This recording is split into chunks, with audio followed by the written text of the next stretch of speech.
Nuevamente, ¿qué tal a todos, amigos? El día de hoy vamos a continuar con nuestro bloque de endocrinología, muy bien. Como podrán recordar, el tema anterior fue sobre hipotiroidismo. Vimos su abordaje clínico, fisiopatología, tratamiento.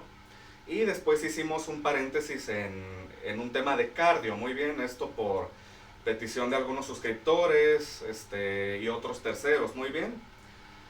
Pero bueno, vamos a apoyarnos en dar continuidad con endocrino, ya era un tema prometido. Síndrome de Cushing, muy bien.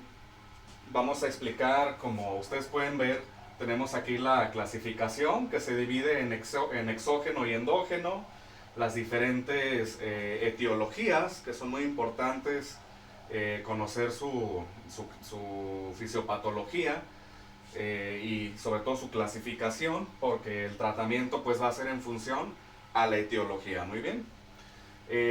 Lo primero que hay que tener, o saber mejor dicho, es que se define por aquel síndrome que se caracteriza por una elevación del cortisol, muy bien, niveles muy altos de cortisol a nivel plasmático.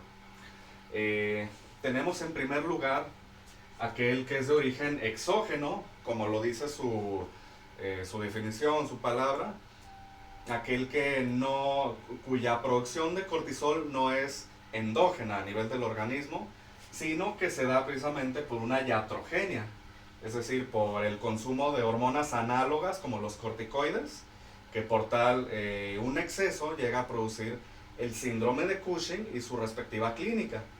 Es decir, aquel paciente con enfermedad autoinmune, con lupus, esclerosis múltiple, artritis reumatoide, y cuya medicación se basa primordialmente en inmunosuprimirlo con corticoides, pues es un paciente que va a estar en un riesgo inminente para desarrollar el síndrome de Cushing.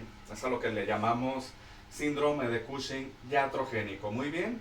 Y epidemiológicamente hablando, hay que tener en cuenta que es la primera causa de todos los síndromes de Cushing. Muy bien. Esto hay que grabárselo. También tenemos que es ACTH independiente. Esto lo vamos a explicar ahorita que expliquemos las demás. Como sabemos, la hormona ACTH es la hormona adrenocorticotropa, que la produce la hipófisis y que estimula subsecuentemente la corteza suprarrenal para producir el cortisol. Muy bien. En este caso, pues no es dependiente de ACTH, porque el aporte de cortisol no se está produciendo, sino que está siendo de origen medicamentoso. Muy bien, entonces no tiene nada que ver con la estimulación de la corticotropina. Muy bien.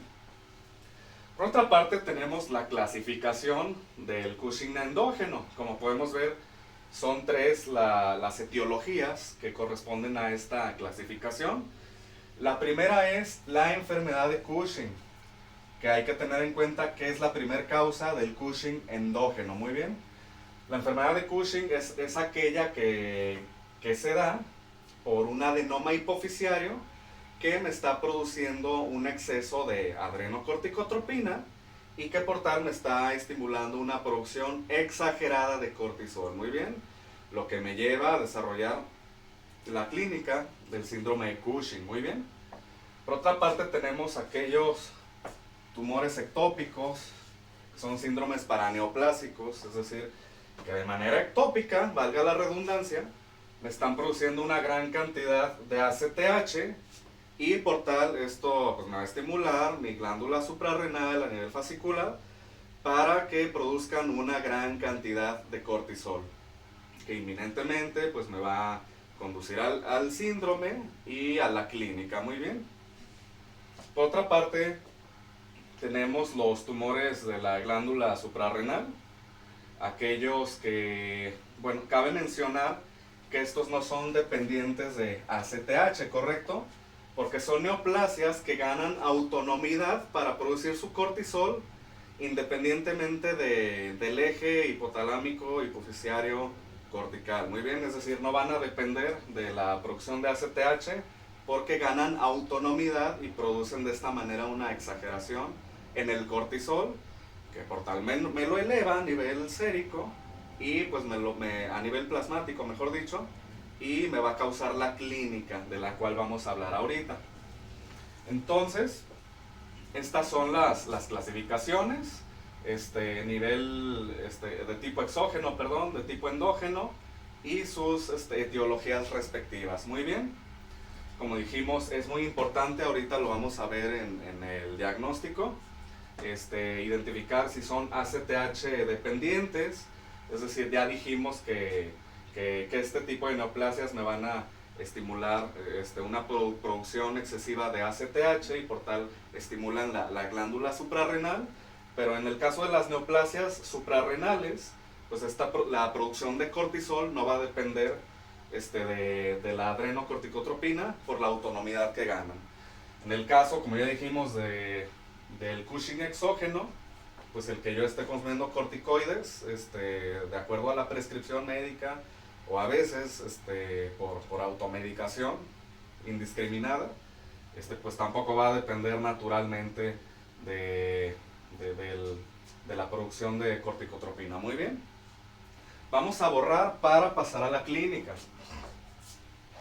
Como ya dijimos, el cortisol pues tiene muchas funciones biológicas y fisiológicas, por tal la clínica va a ser extensa, pero va a ser característica. Muy bien, lo más común es tener a un paciente con un aumento de peso súbito. Muy bien, que esto se traduce en sobrepeso u obesidad respectivamente. Es muy importante aclarar que la obesidad característica del Cushing se da a nivel centrípeto. Muy bien, generalmente vemos la morfología de un paciente con Cushing que tiene extremidades delgadas por el efecto catabólico que tiene el cortisol. Y pues bueno, la obesidad por tal se va a ver primordialmente en tronco y en abdomen. Muy bien, eso semiológicamente hablando nos va a dar mucho para hacer el diagnóstico presuntivo, para que se lo grabe. Por otra parte, y algo muy característico, son las facies en luna llena. Muy bien, así lo describe la literatura. Y pues no es otra cosa que una cara redondeada. Muy bien, por la misma obesidad y por el efecto mineral corticoide que tiene el cortisol y su subsecuente retención de líquidos también. Otra cosa muy característica es un paciente con hipertensión arterial y de igual forma por el efecto mineral corticoide que tiene el cortisol, la retención de líquidos, es decir, va a aumentar la volemia y por tal me va a conducir a hipertensión arterial. De igual forma tiene un efecto vasoconstrictor. Como sabemos, el cortisol aumenta la afinidad de las catecolaminas hacia sus receptores, lo cual me va a producir un efecto cronotrópico positivo del corazón y además un efecto vasoconstrictor a nivel periférico. Entonces es por eso que se desarrolla la hipertensión arterial. Asimismo, un paciente con hiperglucemia. Muy bien, como sabemos, aumenta la gluconeogénesis y por eso tenemos un paciente con hiperglucemia que eventualmente llega a desarrollar la diabetes mellitus. Muy bien, otra característica muy importante son las estrías violáceas. Vamos a ver también hirsutismo. Vamos a ver alteraciones de la menstruación, del ciclo menstrual, mejor dicho. Estos dos, pues naturalmente en mujeres, ¿verdad? Y pues bueno, esto por mencionar algunos de los más importantes, la clínica sigue siendo mucho más extensa. Vemos al paciente con osteopenias, vemos al paciente con la característica giba de búfalo a nivel cervical, vemos a un paciente con hiperpigmentación, etcétera, etcétera, ¿correcto? Todo esto, aunado a la anamnesis durante la consulta, me va a dar la clínica sugestiva para yo proceder con los estudios de laboratorio y de gabinete para hacer mi diagnóstico confirmativo. ¿Cuáles van a ser los primeros que voy a realizar para confirmar? Actualmente las clínicas nos tienen permitido hacer 3 estudios en particular. Uno de ellos, que vamos a poner aquí, que es el más fidedigno, el más fiable, es el test de supresión con dexametasona, 1 miligramo por la noche, y lo que esperamos ver a la mañana siguiente es que haya habido una supresión de cortisol en condiciones normales, ¿correcto?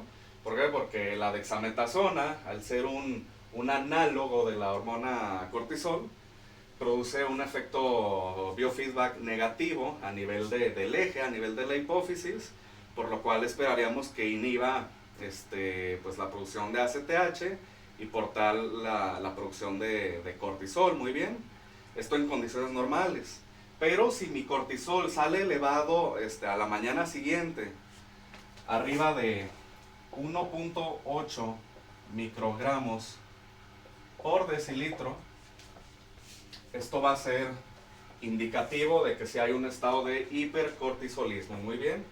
Esta prueba no necesita confirmación, por eso es que actualmente es la más fidedigna para hacer yo mi diagnóstico confirmativo. Muy bien. Posteriormente tenemos el estudio de cortisol en orina por 24 horas. Muy bien. Aquí lo que esperamos ver en el caso de que sea un paciente positivo para Cushing son niveles de arriba de 150 microgramos en toda la orina recolectada durante 24 horas. Muy bien. Niveles menores pues me van a hacer dudar. Ya de por sí es una prueba, perdón, que necesita confirmación, pero en el supuesto de que sí muestre niveles mayores a 150 microgramos, pues vamos y que lo confirmemos subsecuentemente, perdón, pues nos va a servir sí para hacer el diagnóstico confirmativo. Muy bien. Posteriormente tenemos la prueba nocturna de cortisol en saliva, ¿correcto? Generalmente se prefiere hacerla a las 11 p.m. Como sabemos, el cortisol, el ciclo circadiano del cortisol marca niveles, los niveles más elevados durante la mañana, y por la noche se espera que ya sean muy bajos, ¿correcto? Por lo cual, si el cortisol me sale elevado a las 11 de la noche, pues también va a ser un indicativo de que hay un estado de hipercortisolismo. Muy bien. Esperamos ver niveles en esta prueba mayores a 0.55 microgramos también. Muy bien. Si los niveles son mayores a 0.55, ya no obstante también necesita confirmación, reiterábamos, ya nos va a dar digamos el diagnóstico confirmativo. Muy bien. Posterior a que yo ya tengo mi diagnóstico de hipercortisolismo, de Cushing, lo que me queda por confirmar es si es un Cushing dependiente de ACTH, decíamos, o no dependiente de ACTH, de la hormona adrenocorticotropa. Esto en función de identificar, pues obviamente la causa y el tratamiento subsecuente, porque dijimos, el tratamiento va a ser en función a la etiología. Muy bien. Vamos a borrar de este lado. La manera más aceptada hasta el día de hoy pues es midiendo obviamente el nivel sérico de ACTH. Si yo tengo niveles de ACTH mayores a 20, iguales o mayores a 20 picogramos, yo voy a dar por hecho que se trata de un Cushing dependiente, ¿correcto? De la hormona adrenocorticotropa. Muy bien.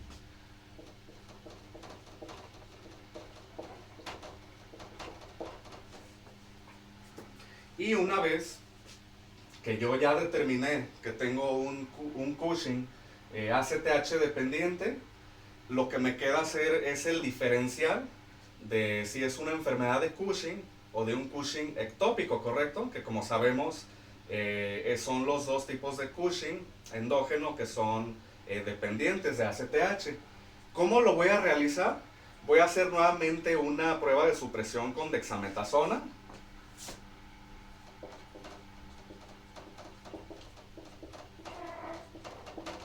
Pero esta vez no voy a dar 1 miligramo. Esta vez voy a dar 8 miligramos. Muy bien. Igual va a ser por la noche.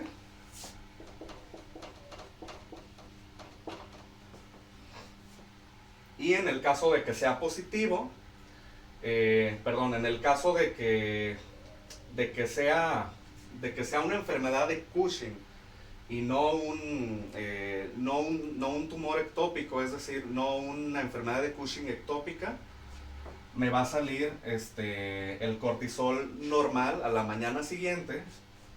Aquí lo vamos a apuntar. En el caso de que se trate de enfermedad de Cushing, como la dexametasona va a suprimir el eje a nivel hipofisiario, no va a producir suficiente ACTH y por tal va a bajar el cortisol. Muy bien. Entonces, en el caso de que la supresión me arroje niveles bajos de cortisol o normales a la mañana siguiente, voy a dar por hecho que se trata de una enfermedad de Cushing, es decir, de un Cushing central, cuyo adenoma hipofisiario, por el mismo feedback que estábamos hablando hace rato, se inhibió con esta gran cantidad de cortisol o de análogo del cortisol, y por tal, pues esto es concluyente de que se trata de un adenoma hipofisiario. Muy bien. Que posteriormente el adenoma hipofisiario yo lo voy a confirmar, por supuesto, con una resonancia magnética de silla turca en este caso, para poder visualizar dicho adenoma. En el caso de que se trate de Cushing ectópico, lo que voy a esperar es ver, aún con la supresión de 8 miligramos, que es una cantidad grande, yo voy a ver a la mañana siguiente niveles de cortisol elevados, es decir, mayor a 20 picogramos. Muy bien. Y aquí los vamos a ver menor a 20. Muy bien. Como dijimos, porque el eje se inhibe, su producción de ACTH, pero la supresión no va a inhibir la producción de ACTH de un tumor ectópico, llámese un carcinoma de células pequeñas de pulmón o de un adenocarcinoma de tiroides, cual sea que sea, no se va a inhibir con la supresión de dexametasona aún en altas dosis. Muy bien. Vamos a borrar ahora de este lado para apuntar el tratamiento en función a la etiología. Esta parte la dejo para que la apunten. Vamos a borrar de este lado. Muy bien. El tratamiento, como ya dijimos, es en función a la etiología. Si yo tengo un Cushing iatrogénico, que es la causa más importante, que es el Cushing exógeno, como la causa es un exceso de corticoides, pues el tratamiento va a estar en función a ir suprimiendo la cantidad de medicación corticoide paulatinamente, no de manera súbita para evitar una crisis suprarrenal. Es decir, esto lo va a realizar el médico tratante, no es conveniente que el paciente lo haga de manera súbita. Muy bien. Entonces, el tratamiento va a estar en función de reducir, de ajustar la dosis de corticoides, aunado a otros tratamientos farmacológicos, que generalmente se usan inhibidores indirectos del cortisol, esto para apoyar la terapia farmacológica. Estamos hablando de fármacos que inhiben indirectamente, ya dijimos, es el caso del ketoconazol, por ejemplo. Es el caso de la metopirona, etcétera, etcétera, que me van a ayudar a bajar los niveles plasmáticos de cortisol y me van a ayudar concomitantemente a que bajen el hipercortisolismo, perdón, paulatinamente junto con la terapia de ajuste de dosis de corticoides. Muy bien. Por otra parte, si yo tengo un paciente con enfermedad de Cushing, que ya sabemos que es el adenoma pituitario, pues el tratamiento va a ser quirúrgico, va a ser una resección quirúrgica transesfenoidal del adenoma, para así evitar que subsecuentemente se siga produciendo una gran cantidad de hormona adrenocorticotropa. Muy bien. De igual forma, si se trata de un Cushing ectópico, pues la terapia va a consistir en cirugía, en radiación.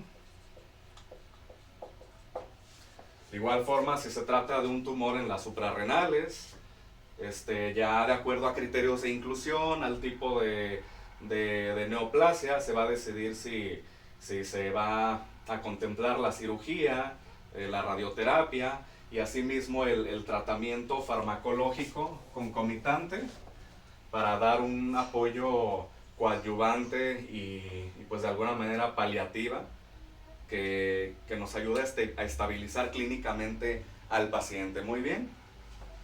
Esto en generalidades, ya lo habíamos dicho, como siempre son generalidades.